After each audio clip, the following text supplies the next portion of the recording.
Allah's peace and blessings be on you all. I begin in the name of God, most beneficent, most merciful. And I ask God to send His choicest blessings on the last of His prophets, Muhammad, and his progeny. I wish you all peace and salutations today on this lovely day. My address is to all of you, and it is more towards those who are not aware of this tradition. Some of you may never have seen this kind of procession, this kind of assembly. Others may not have heard the name Hussain. So just a little bit of history. 1400 years ago, God sent the last of His messengers, Muhammad, peace be upon him, to Arabia to remove the idolaters from the worship of idols and invite them to the worship of one God. This was God's practice throughout the ages for humankind, where He would send prophet after prophet, and this was the last in the series of prophets. With God's blessing, Muhammad, peace be upon him, was able to prevail and teach the message of one God. And in his preaching mission of 23 years, almost the whole of Arabia came to Islam. After him, Muslims began to teach this word and spread his message to other lands too.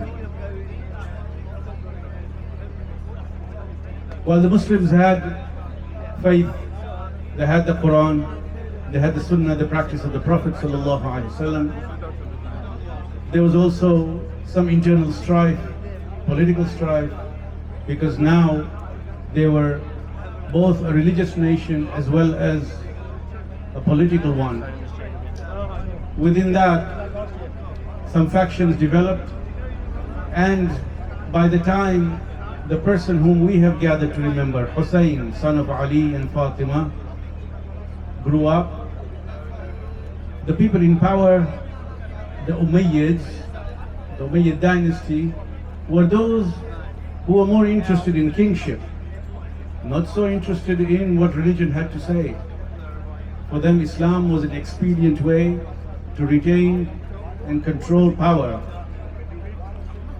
When one of them came to power, whose name was Yazid ibn Muawiyah, he decided to turn his attention to Hussain, and he was keen to have absolute allegiance from everybody so that they would bow to his authority.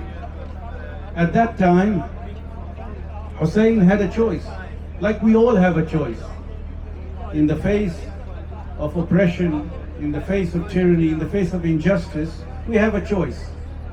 We can walk away, we can leave it to somebody else, or we can take the hard decision to do something about it, and that will require sacrifice. In the case of Hussain, it was the ultimate sacrifice, the sacrifice of his life. When approached by the people of Yazid for allegiance, he made an interesting comment. He said, "Men like me do not give allegiance to men like him." This was not a statement of ego or pride.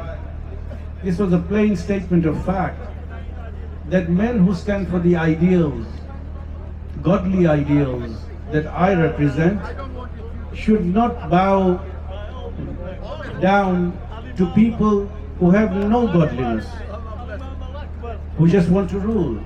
Because if we did that, then there would be no one to check them, no one to actually raise a voice.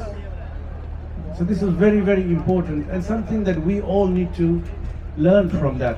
Because the legacy of Hussain, and that is why we are here today, to remind ourselves that the legacy of Hussain continues to today. He inspires us to ask ourselves the same question. That we, when we look around, we see injustice, we see oppression, we see people being marginalized and their rights being taken away. We could leave the fight to somebody else. and say, you know what, there's so many people to carry on with this fight. If I don't make a stand, what difference would that make? How do you know? How do you know? Maybe your voice, your action, your presence in a march somewhere would make a difference. Right? So this is something that the Hussainis, those who are inspired by Hussain, they hold dear to their heart. Everything has a value and a manifestation of that value. The value of the martyrdom of Hussain is to stand up against injustice everywhere. And this is the message that we have brought today. We will never forget what Hussain gave for Islam. When he left Medina, he gave a hint of the reason for his movement. And he said, I haven't come to cause mischief. I haven't come out for power. However, I have come to restore the decay that has come into the religion that my grandfather brought. I will guide people to goodness. I will forestall them from evil. And in this I follow the path of my grandfather and the path of my father. And it's important to realize one thing, that up to the very last moment of his life, in the days preceding his martyrdom, Hussain had a choice. He had a choice. He could walk away. All he had to do was bend the knee to the ruler. That's all. All he had to do was sign allegiance. But he chose not to do that. And that is what makes his sacrifice eternally significant. There are certain things for which the expedient and easy route is no longer acceptable. There are certain things for which we have to stand up to be counted.